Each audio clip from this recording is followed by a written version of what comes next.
मुंबईतील नरिमन पॉइंटच्या भाजपच्या प्रदेश कार्यालयामध्ये वर्धापन दिनानिमित्त कार्यक्रमाला भाजपचे नेते किरीट सोमय्या, विश्वास पाठक यांची प्रमुख उपस्थिती। भाजपच्या स्थापना दिनानिमित्त नागपूरमध्ये मुख्यमंत्री देवेंद्र फडणवीसांच्या उपस्थितीत कार्यक्रम संपन्न। केंद्रीय मंत्री नितीन गडकरी, चंद्रशेखर बावनकुळे यांची होती उपस्थिती। यावेळी नागपूर महानगर भाजप कार्यालयाचं भूमिपूजन। भाजपचा वर्धापन दिन तिथीप्रमाणे की सोयीप्रमाणे उद्धव ठाकरेंचा भाजपच्या स्थापना दिनावर टोला, रामासारखं वागण्याचा प्रयत्न करा, ठाकरेंच्या भाजपला शुभेच्छा। शिवसेना फोडायची हा एकच एकनाथ शिंदेंचा ड्रीम प्रोजेक्ट, संजय राऊतांची टीका। शिवसेना मोदींच्या पायाजवळ ठेवली आहे, राऊतांचा हल्लाबोल। यूज अँड थ्रोच्या मध्ये ब म्हणजे बाप आहे, नावातील ब अक्षर कसं काढणार? बाळासाहेबांचा ब काढणार का? एकनाथ शिंदेंच्या यूज अँड थ्रोला संजय राऊतांचं प्रत्युत्तर।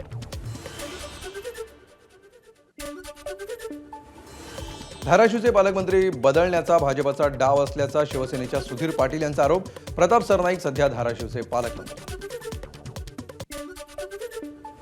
कृषीमंत्री माणिकराव कोकाटेंकडून शेतकऱ्यांबाबत केलेल्या वक्तव्यासंदर्भात दिलगिरी व्यक्त।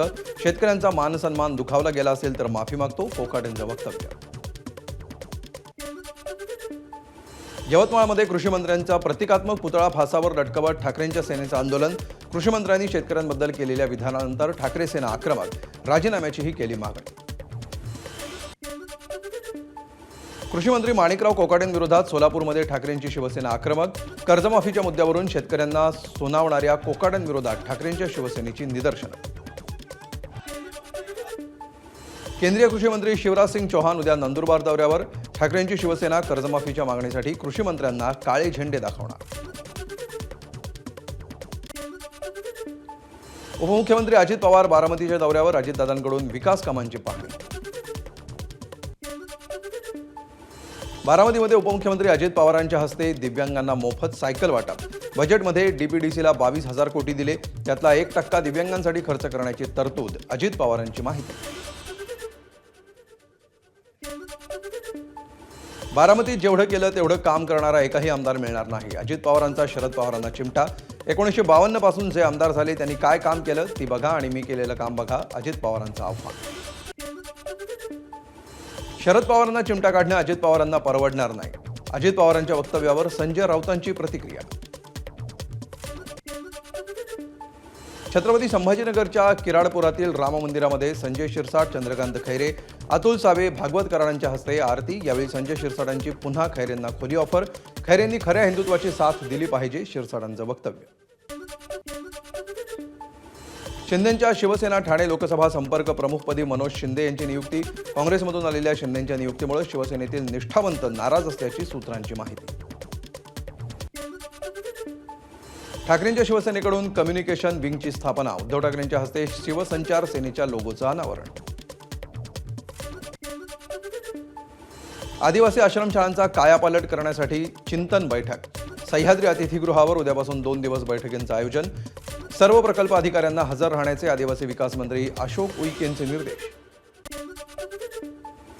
पानिपत शौर्य स्मारकासाठी बनवलेल्या समितीची उद्या मुंबईत बैठक। फडणवीसांच्या सूचनेनुसार उद्या बैठकीचं आयोजन। जयकुमार रावल, मंत्री शंभूराज देसाई यांच्यासह पानिपतचे अध्यक्ष प्रदीप पाटील बैठकीमध्ये उपस्थित राहणार। चौकशी अहवाल आल्यानंतर दीनानाथ मंगेशकर रुग्णालय आणि संबंधित डॉक्टरांवर कडक कारवाई करण्यात येईल, केंद्रीय राज्य आरोग्य मंत्री प्रतापराव जाधवांचा इशारा। पुण्यातील दीनानाथ मंगेशकर रुग्णालयाबाहेर सलग 3ऱ्या दिवशीही पोलीस बंदोबस्त। कुठलाही अनुचित प्रकार घडू नये यासाठी पोलीस बंदोबस्त तैनात। जात, धर्म, पंथ न पाहता सर्वांसाठी मंदिरं, स्मशानभूमी आणि जलस्रोत एकच असावेत, सरसंघचालक मोहन भागवतांनी व्यक्त केलं मत। हिंदू समाज देशातल्या सर्वांना सामावून घेतो, मुस्लिम सुद्धा या देशाचाच भाग, मोहन भागवतांचं वक्तव्य। ठाकरेंच्या शिवसेनेचे नेते संजय राऊतांनी घेतलं काळाराम मंदिरात दर्शन। अयोध्येनंतर काळाराम मंदिर माझ्यासाठी महत्त्वाचं, संजय राऊतांची प्रतिक्रिया। काँग्रेस प्रदेशाध्यक्ष हर्षवर्धन सपकाळ यांनी काळाराम मंदिरात घेतलं दर्शन। सपकाळ हातामध्ये संविधान ठेवत रामाच्या चरणी नतमस्तक। नटराज नाट्यकला मंडळाच्या वतीनं बारामतीमध्ये कला शिक्षक चित्रकारांच्या चित्रकला कृतीचं आयोजन। प्रदर्शनामध्ये एका चित्रकाराकडून उपमुख्यमंत्री अजित पवारांचं रेखाटले चित्र। रामनवमीनिमित्त नागपूरमध्ये शोभायात्रा, रामाच्या रथावर मुस्लिम बांधवांकडून पुष्पवृष्टी, नागपुरात हिंदू मुस्लिम ऐक्याचं दर्शन. सिंधुदुर्गच्या कुडाळमधील वेताळ बांबर्डे गावामध्ये श्रीराम मंदिरात जन्मोत्सव. यावेळी भाविकांची अलोट गर्दी. प्रभू रामचंद्र यांचा जन्म होताच किरणोत्सवाद्वारे श्रीराममूर्तीवर सूर्यप्रकाश टाकण्यात आला. रामनवमीनिमित्त नांदेडमध्ये बाईक रॅली. माजी मुख्यमंत्री अशोक चव्हाण यांनी रॅलीला दाखवला हिरवा झेंडा.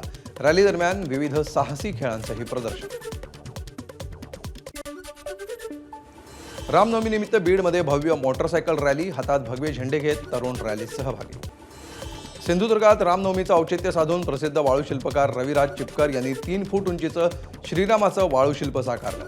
वाळूशिल्प साकारण्यासाठी लागला 3 तासांचा अवधी. पंढरपूरमध्ये मोठ्या उत्साहात राम जन्मोत्सव साजरा. रामाच्या मूर्तीवर फुलांची उधळण. सोहळ्याला भाविकांची मोठी गर्दी.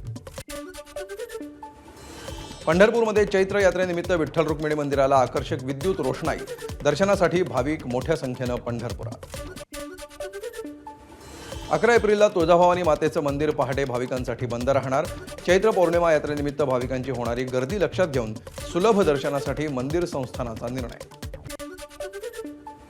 नांदेडमध्ये प्रार्थना स्थळासमोर तात्पुरती भिंत उभारली. रामनवमी शांततेत साजरी व्हावी यासाठी पोलिसांचं नियोजन. 1200 पोलीस कर्मचाऱ्यांचा फौजफाटा तैनात. दुधातली भेसळ रोखण्यासाठी नवीन कायदा. अजामीनपात्र गुन्ह्यासह दंडाची रक्कम वाढणार. वाढत्या दूध भेसळीला लगाम घालण्यासाठी राज्य सरकारचा निर्णय. मुंबईचे डबेवाले 9 ते 14 एप्रिलपर्यंत 6 दिवसांच्या रजेवर आपापल्या गावातील यात्रांमध्ये सहभागी होणार. तर ग्राहकांनी या कालावधीतील पगार कापू नये. मुंबई डबेवाला असोसिएशनची विनंती. ठाण्यातील माजीवडा मेट्रो स्टेशनवर 20 एप्रिलपर्यंत मेट्रोचं छत उभारण्याचं काम. या काळामध्ये या परिसरातील वाहतुकीत बदल. पर्यायी मार्गानं वाहतूक सुरू. पश्चिम रेल्वेवरील नवीन वसई रोड टर्मिनसला रेल्वे मंडळाची मंजुरी. टर्मिनसमुळे देशातील विविध भागामध्ये लांब पल्ल्याच्या गाड्या चालवण्याची क्षमता वाढायला मदत. बीकेसीतील 3 व्यावसायिक भूखंडांच्या विक्रीसाठी आर्थिक निविदा खोल्या. लिलावाला चांगला प्रतिसाद. 2 भूखंड जपानमधील कंपनीला विकले जाणार. यामुळे MSRDAच्या तिजोरीमध्ये 3,839 कोटी रुपये जमा होणार. मुंबईतील स्वामीनारायण नगरच्या अनधिकृत मशिदींवरील भोंगे काढले. भाजप नेते किरीट सोमय्या यांची माहिती. महाराष्ट्राला अनधिकृत मशीद, अनधिकृत भोंगे आणि लँड जिहाद चालणार नाही, सोमय्यांचा इशारा. जंगली पशुपक्ष्यांना बर्ड फ्लूची लागण. केंद्र सरकार सतर्क. कुक्कुटपालकांसाठी मार्गदर्शक सूचना जारी. झारखंडमध्ये 2, तेलंगणामध्ये 3 आणि छत्तीसगडमध्ये 2 ठिकाणी बर्ड फ्लू सक्रिय. लातूर महापालिकेचे आयुक्त बाबासाहेब मनोहरे यांच्याकडून आत्महत्येचा प्रयत्न. स्वतःच्या डोक्यात गोळी झाडली. मनोहरे यांच्यावर खासगी रुग्णालयामध्ये उपचार सुरू. या प्रकरणी पोलिसांकडून अधिक तपास सुरू. पंढरपूरमध्ये मानसिक तणावातून तरुणानं लहानग्या मुलीसमोर पत्नीची हत्या करून केली आत्महत्या. घटनेनं परिसरामध्ये खळबळ. पोलिसांकडून तपास सुरू. गोंदियाच्या गोरेगाव तालुक्यातील बबईमध्ये लग्नाच्या जेवणातनं 55 ते 60 जणांना विषबाधा. 4 जणांची प्रकृती चिंताजनक. पालघरमध्ये सार्वजनिक बांधकाम विभागाकडून भोंगळ कारभार. 1.5 किलोमीटरपेक्षा कमी रस्त्यासाठी तब्बल 4.5 कोटी रुपये मंजूर. तरी कामं निकृष्ट दर्जाची होत असल्याचा स्थानिकांचा आरोप. नागपूरच्या गोरेवाडा मलकापूर रोडवर उभ्या असलेल्या कार आणि दुचाकीला टिप्परची जोरदार धडक. भीषण अपघातामध्ये अनेक जण जखमी. हिंगोली जिल्ह्यातील आखाडा बाळापूर ते डोंगरकडा रस्त्यावर ट्रकचा भीषण अपघात. घटनेमध्ये एकाचा जागीच मृत्यू तर 1 जण गंभीर जखमी. पुण्यात टँकर खाली येऊन 2 वर्षांच्या चिमुकल्याचा मृत्यू. टँकर रिव्हर्स घेताना चालकाचं लक्ष नसल्यामुळे घडला अपघात. टँकर मागच्या चाकाखाली आल्यामुळे चिमुकल्याचा गेला जीव.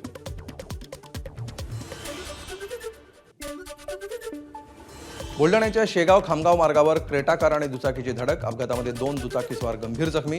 तर अपघात झालेल्या कारमध्ये आढळली 70 लाखांची संशयास्पद रोकड. पुण्यातल्या चाकणमध्ये कंपनीतल्या भंगारासाठी खंडणीची मागणी. खंडणी मागितल्याप्रकरणी 3 अटक. अकोल्यामध्ये अट्टल वाहन चोरणाऱ्या टोळीच्या पोलिसांनी मुसक्या आवळल्या. आरोपींकडून 7,54,000 रुपयांचा मुद्देमाल जप्त. स्थानिक गुन्हे शाखेची कारवाई. लातूरच्या उदगीरमध्ये म्हशी चोरणारा सराईत गुन्हेगार पोलिसांच्या ताब्यात. पोलीस आल्याचं कळताच चोर गटारात लपला. मात्र पोलिसांनी त्यांना कार वॉशिंग सेंटरमध्ये नेत केली धुलाई. संबंधित आरोपी महाराष्ट्र आणि कर्नाटकमध्ये करत होता चोरी. सातारा शहरामध्ये बुरख्याचा वेश परिधान करून महिलेच्या गळ्यातील सोन्याचं मंगळसूत्र हिसकावलं. मंगळसूत्र हिसकावणाऱ्या 2 आरोपींना शहर पोलिसांनी केली अटक. महाबळेश्वरमध्ये पर्यटनासाठी आलेल्या महिलांचे फोटो काढल्यामुळे 4 तरुणांना पोलिसांनी घेतलं ताब्यात. या प्रकरणी मालेगावातील तरुणांवर कारवाई. भंडाऱ्यात 4 दिवसामध्ये दुसऱ्या वाघिणीला केलं जेरबंद. गेल्या काही दिवसांपासून लाखांदूर तालुक्यामध्ये वाघिणीचा होता धुमाकूळ. अकोल्यातील पंजाबराव देशमुख विद्यापीठाला लागून गांजाची शेती केल्याचं समोर. अकोल्यातल्या MIDC पोलिसांना लागला सुगावा. त्यानंतर धाड टाकत पोलिसांनी केली कारवाई. सिंधुदुर्ग जिल्ह्यातील सावंतवाडी तालुक्यातील बांदा परिसराला अवकाळी पावसाचा फटका. अवकाळीमुळे शेतकऱ्यांचं मोठं नुकसान. चंद्रपूरच्या बल्लारपूरमधील जुनोना भागातील जंगलाला मोठी आग. तापमानामध्ये प्रचंड वाढ झाल्यामुळे आगीच्या घटनांमध्ये वाढ. नागपूरच्या कळमनातील फूड फॅक्टरीला आग. आगीचं कारण अद्याप अस्पष्ट. आगीमध्ये लाखोंचं सामान जळून खाक. सिंधुदुर्गात भारतातील विविध प्रकारच्या 32 लोककलांचं प्रदर्शन. छत्रपती शिवाजी महाराज मानव वास्तू संग्रहालयामध्ये आदिवासी लोककलेचं भरलं चित्र प्रदर्शन. प्रदर्शनामध्ये चित्रांच्या विविध शैलींचं दर्शन. पंतप्रधान मोदींच्या हस्ते श्रीलंकेतील महो अनुराधापूर रेल्वेचं उद्घाटन. अनुराधापुरा रेल्वे स्थानकावर ट्रेनला दाखवला हिरवा झेंडा. पंतप्रधान मोदींच्या हस्ते नव्या पंबन रेल्वे पुलाचं उद्घाटन. 550 कोटींपेक्षा अधिक खर्च करून पुलाचं बांधकाम. मोदींनी दाखवला हिरवा झेंडा. पंतप्रधान नरेंद्र मोदींनी घेतलं रामनाथ स्वामी मंदिरामध्ये दर्शन. यावेळी मोदींनी केली रामाची विधिवत पूजा. 2014च्या तुलनेमध्ये केंद्र सरकारनं तामिळनाडूच्या विकासासाठी तिप्पट अधिक पैसे दिले. तरीही काही लोकांना विनाकारण रडण्याची सवय. तामिळनाडूच्या विकासावरून पंतप्रधान मोदींचा मुख्यमंत्री MK स्टॅलिन यांच्यावर निशाणा. पंतप्रधान मोदींनी श्रीलंका दौऱ्यादरम्यान घेतली 1996च्या विश्वचषक विजेत्या श्रीलंकेच्या संघाची भेट. श्रीलंकेचा माजी क्रिकेटपटू सनथ जयसूर्यानं भेटीचे फोटो केले शेअर. अनंत अंबानींची जामनगर ते द्वारका पदयात्रा पूर्ण. अनंत अंबानी पदयात्रेमध्ये 170 किलोमीटर चालले. दिल्लीतील कापसहेडा भागामध्ये वॉटर पार्कमधील रोलर कोस्टर स्टँड तुटून अपघात. दुर्घटनेमध्ये एका तरुणीचा मृत्यू.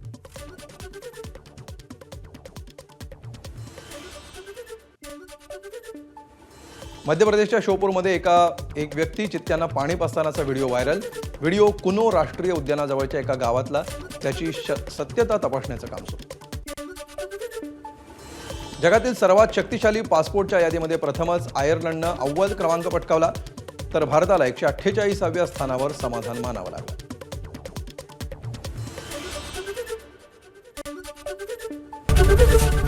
ABP माझा, उघडा डोळे बघा नीट.